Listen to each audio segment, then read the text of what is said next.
I still remember the moment like it happened yesterday, though it's been over a year now. "How could you do this to me, Nathan?" I yelled, my voice trembling with disbelief and raw anger. I was 6 months pregnant, standing in the doorway of our living room, shaking as my emotions spiraled out of control. Nathan just stood there, arms crossed, his face blank, as if I were the one causing a problem. That was the exact moment I realized everything I had believed about our life together, our love, and our future was a lie. My name is Olivia Monroe, and I am now 32 years old. I am a single mom to my beautiful 1-year-old daughter, Harper. Life doesn't look at all like I thought it would, but in some ways, it's better, stronger, purer, and entirely my own. A little over a year ago, I was blindsided by betrayal that turned my world upside down. Nathan, the man I had loved, trusted, and envisioned a lifetime with, had chosen someone else, my so-called best friend, Chloe Bennett. The shock, anger, and heartbreak were unbearable, especially while I was preparing to welcome Harper into the world. In those early weeks after Nathan left, I felt like I was drowning. Every time I closed my eyes, I saw his face, heard his voice dripping with cruelty. "I'm not attracted to you anymore, Olivia. Look at you. You've let yourself go." His words sliced through me, cutting deeper each time I remembered them. And Chloe, the friend I had confided in, laughed with Nathan behind my back, betraying years of trust. I never confronted her. Why should I? She was gone from my life as if she'd never existed. The emotional and financial strain of carrying a child alone was crushing. Nathan hadn't just left me. He had abandoned Harper too. Not a single message, not a single dime. My mother, Evelyn, tried her best to support me, but I could see the heartbreak in her eyes as she watched me crumble. I forced myself to be brave in front of everyone, but at night, when the house was quiet, I cried until exhaustion took me. It all began with Lydia Carter, a friend who knocked on my door one evening. Her face was pale, uneasy. The moment she entered, I knew something was wrong. "Olivia, I need to talk to you," she said, stepping inside cautiously, hesitating as if searching for the right words. I watched her, my heart pounding. "I saw Nathan today, with Chloe. They were leaving a hotel together, and her voice faltered. They kissed, right there in the hallway." My stomach dropped. My mind refused to process what I was hearing. Nathan, my husband, the man I thought I could trust with my life, had been sneaking around with my best friend. My blood boiled as I demanded answers, but deep down, I already knew the truth. Lydia's eyes were full of pity and regret as she recounted the scene. Olivia, I know what I saw. They didn't see me, but it happened." I sank onto the couch, numb, unable to breathe. My world had tilted on its axis, and every memory, every promise I had made with Nathan felt like a cruel joke. I couldn't stop asking myself, had I been blind? Was I too trusting? Or was I just easy to discard? That night, I waited for Nathan to come home. My heart was a storm of anger and dread.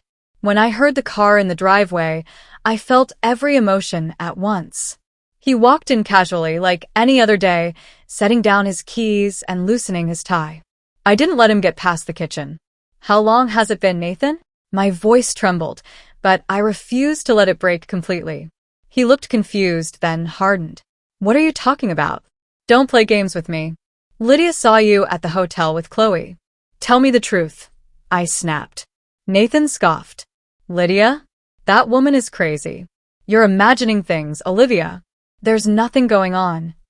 His refusal to meet my eyes told me everything I needed to know. My fists clenched as rage surged. "Don't lie to me. Lydia saw you kiss her. Don't insult my intelligence." He tried to justify it, pacing the room. "Olivia, you're overreacting. Chloe and I were just friends, that's all." His excuses were pathetic, but the look of guilt on his face betrayed him. And then Harper kicked inside me, a tiny reminder that she was there, depending on me.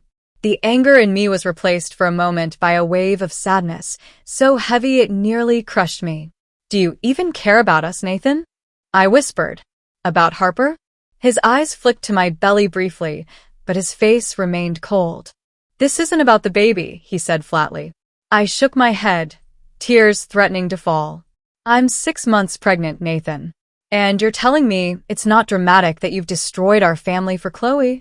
He sneered, his words dripping with contempt. "I'm not attracted to you anymore, Olivia. Look at yourself, you're massive. Chloe takes care of herself. She's fun. She's everything you're not." I stood frozen, humiliated, betrayed, heartbroken. The man I loved, the father of my child, had turned into a stranger standing before me, stripping away every ounce of dignity I had left. I refused to cry. I refused to give him the satisfaction. "You don't even care. Not about me. Not about Harper. Not about anything we built together." Nathan shrugged, indifferent. "I've moved on. Maybe you should too." That was it. The man I loved no longer existed. The next day, I packed my things, taking only what I could fit into a few suitcases, and left our home forever. I had no choice but to move in with my mother, Evelyn, who held me tightly as I finally allowed myself to sob. "It's going to be okay, Olivia," she whispered. "You and Harper. We'll get through this together." In that quiet moment, I felt safe again for the first time in months. Safe. Broken, but safe. The days at my mother's house were quieter, but not easier. The silence of the empty house was deafening, and every nursery item I unpacked was a reminder of the life I had to rebuild alone. Still, I focused on Harper. She was my reason to keep going. Months passed, each one harder than the last. Pregnancy exhaustion weighed on me, and I had to navigate every hardship alone. My mother helped, but I had to learn to be strong for Harper, for myself. And then, finally, Harper was born. She was perfect. The moment I held her tiny fingers in mine, I felt a wave of love unlike anything I'd ever experienced.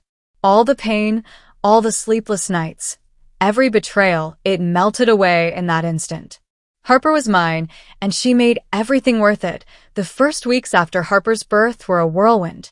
Every day was a delicate balance of feedings, diaper changes, and sleep-deprived nights. My body ached, my mind was scattered, and yet there was a strange joy I hadn't felt in months. Harper's tiny fingers curling around mine, her little coos and cries, reminded me that life had given me something beautiful, even amidst the wreckage Nathan and Chloe had left behind. Living with my mother, Evelyn, brought comfort but also a new reality I had to accept. The house felt smaller now, not physically, but emotionally. It was filled with reminders that my life had changed forever. Evelyn was kind and supportive, but I refused to rely on her entirely. I needed to prove to myself that I could raise Harper without crumbling under the weight of Nathan's betrayal. Each day presented new challenges. I struggled to feed Harper while managing household chores and navigating appointments for both myself and my newborn. Nights were the hardest. Harper's cries seemed to pierce the walls of the quiet house, each one a reminder that I was alone in this journey. And yet, every time I held her close, every time she looked up at me with those wide, innocent eyes, I felt a surge of determination. I would survive. I would thrive. For Harper. One afternoon, after a particularly long night of feeding and comforting, I ventured out to the mall. Evelyn insisted I take a few hours to myself, to breathe, to reclaim a sense of normalcy I hadn't felt in over a year. Holding Harper's tiny carrier tightly, I stepped into the bustling world outside, feeling like a stranger observing a life I had once taken for granted. I wandered aimlessly through stores, stopping to browse baby clothes and small toys, letting myself imagine Harper growing up surrounded by love and laughter, not betrayal and heartbreak. For the first time in months, I felt a small sense of peace. But then, the unexpected happened. Olivia. I froze. My heart skipped a beat. I turned, and there she was, Chloe Bennett, my former best friend, the woman whose betrayal had nearly shattered me. Her face was pale, eyes red and swollen from crying, and I noticed the faint swell of her stomach. "Olivia, I'm so sorry," she said, tears spilling down her cheeks as she reached for my arm. I instinctively recoiled, caught off guard. Chloe's posture had changed from the confident, manipulative woman I remembered. She looked small, fragile, broken even.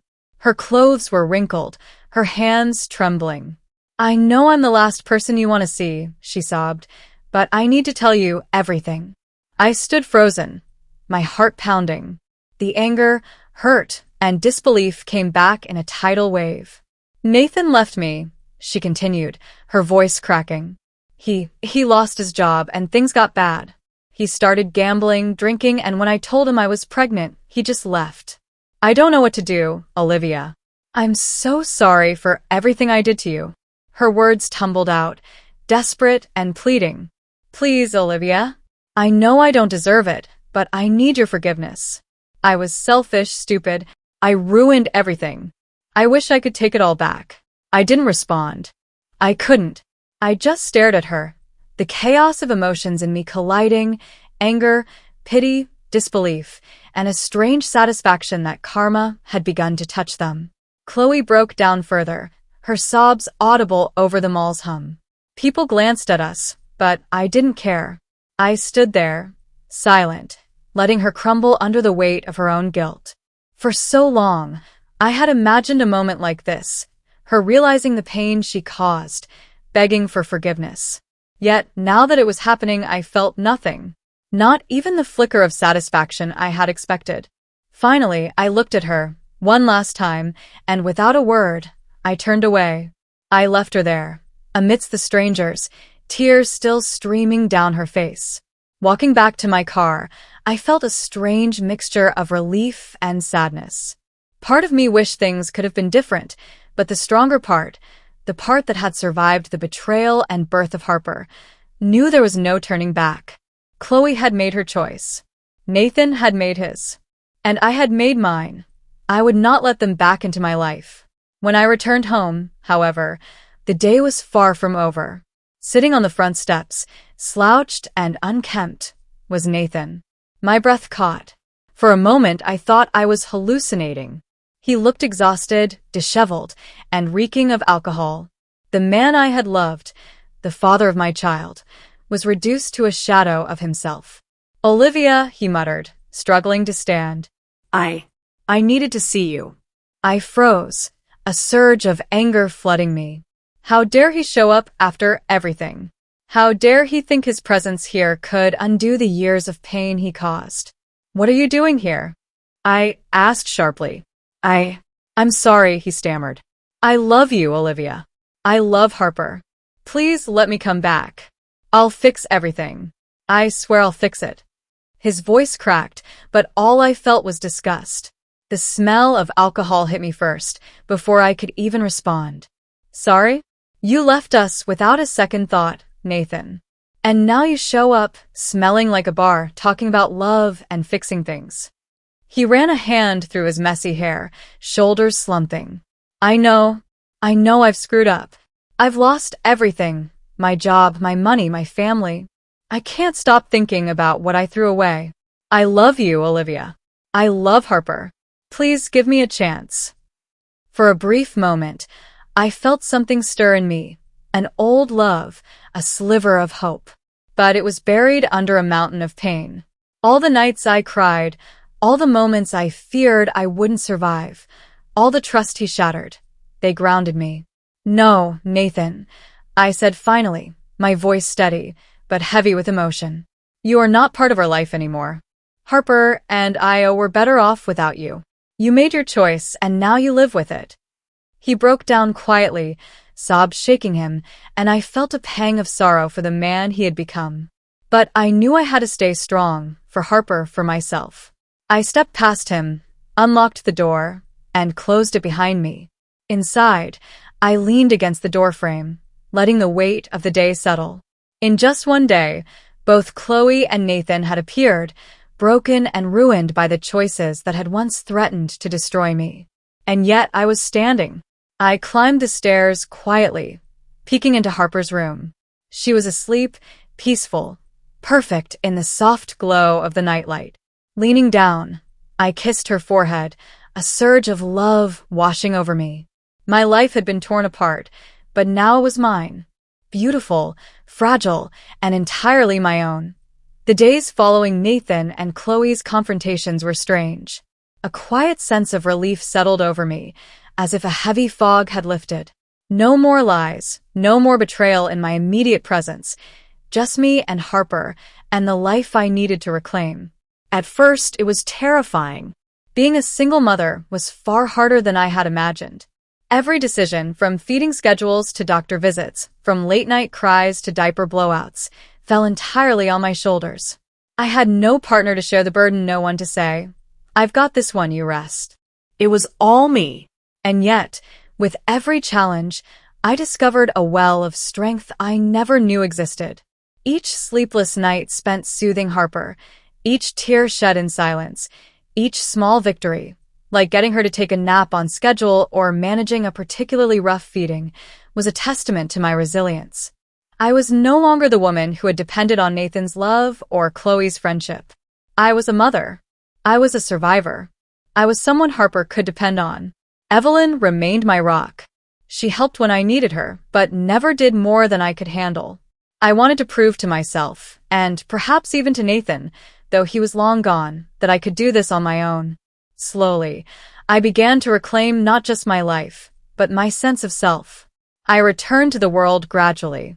Short walks with Harper and her stroller became a daily ritual. Little excursions to the grocery store or the park reminded me that life continued outside the walls of Evelyn's house. Each outing built my confidence, tiny steps toward independence. One afternoon, I decided to join a local parenting group. It was terrifying at first. So many new faces, so many mothers who seemed to have it all together. But soon I found a sense of community. Women shared stories, advice, and sometimes just listened. I realized I wasn't alone. There were others like me, women navigating parenthood without the support of their partners, women discovering that strength was often born from hardship. At home, I began to make small changes. Harper's nursery became a place of comfort and creativity. I painted the walls soft pastel shades, hung up mobiles that spun slowly in the sunlight, and arranged her tiny clothes neatly in the dresser. Each detail, no matter how small, was a reminder that I was creating a life of love and security, free from the chaos Nathan and Chloe had brought. Work became a lifeline.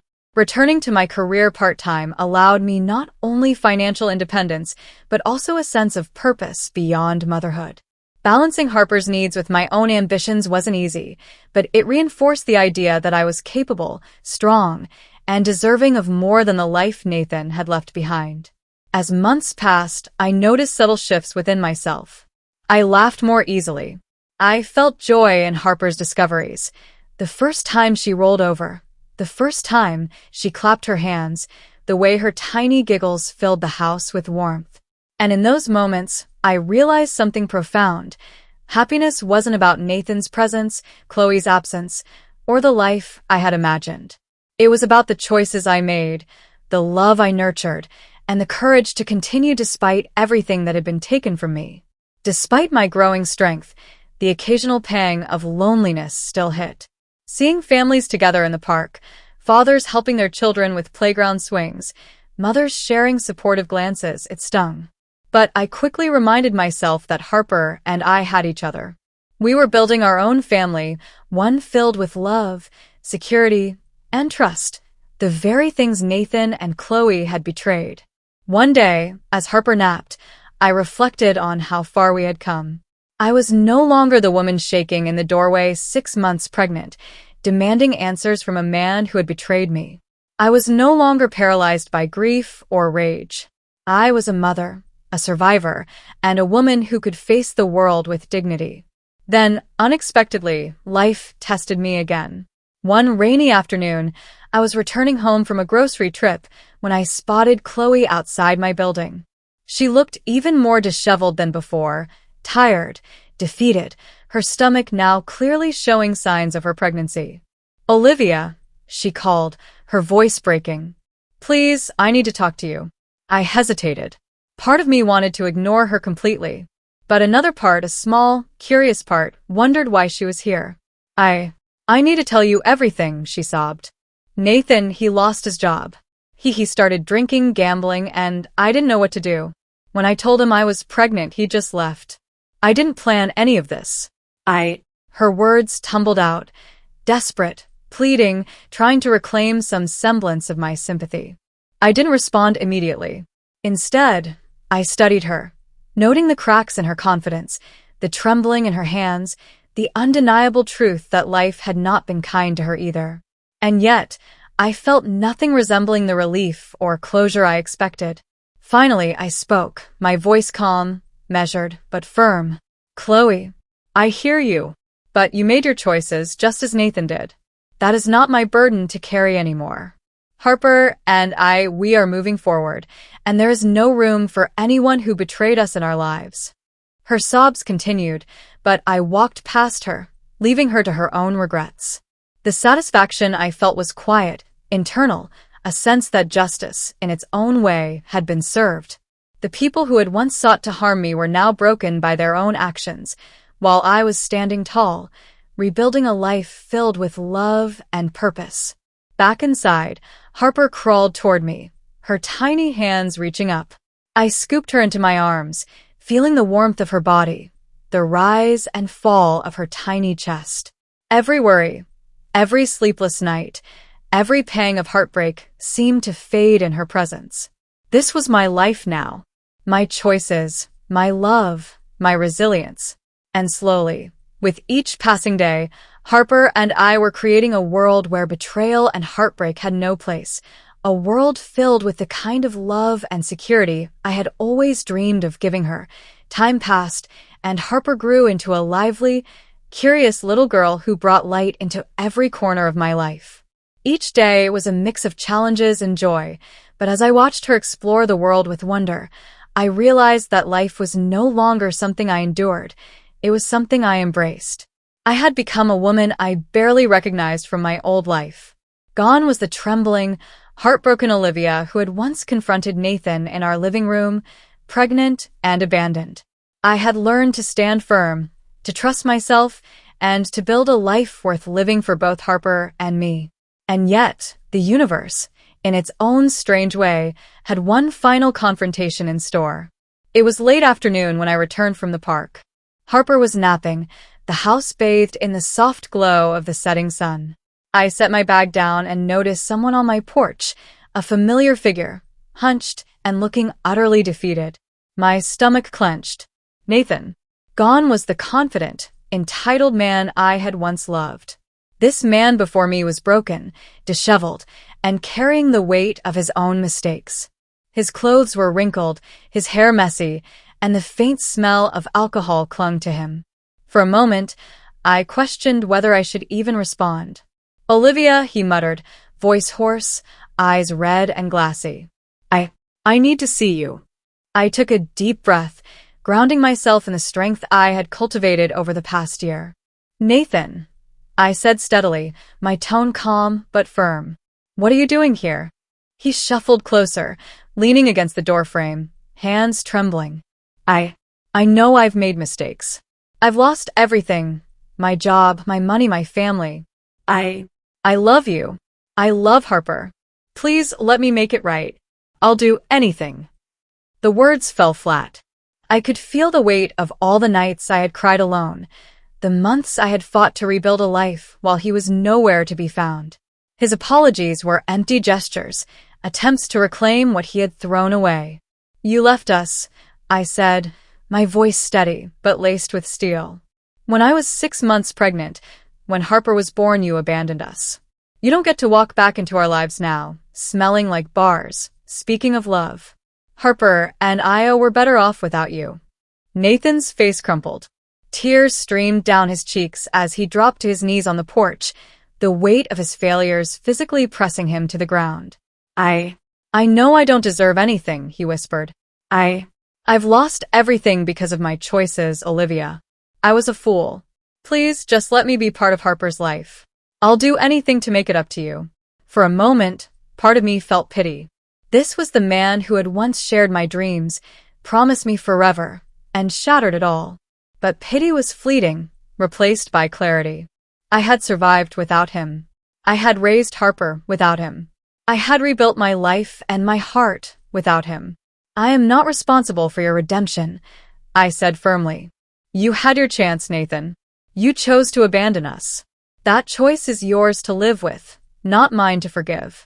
Harper deserves a life free from the chaos you bring. He sobbed, his body shaking with the weight of remorse, but I didn't step closer. I didn't soften. He had already lost his place in our lives.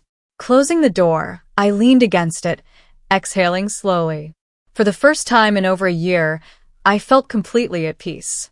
I hadn't needed to fight him, argue, or convince him of my worth. Life had already proven that Harper and I were stronger than any betrayal. In the weeks that followed, I focused entirely on building a stable, loving environment for Harper. I returned fully to my career, managing the delicate balance of work and motherhood with determination. Each small victory, Harper learning new words, taking her first steps, sharing her laughter freely, became a testament to our resilience. I also began to reclaim pieces of myself that had been buried under pain. I reconnected with old friends, joined a local art class, and even started volunteering at a community center for single mothers. Each experience reminded me that life could be fulfilling, vibrant, and joyful, even after heartbreak. The true triumph came one quiet evening when Harper, now just over a year old, crawled into my lap and looked up at me with those big, trusting eyes.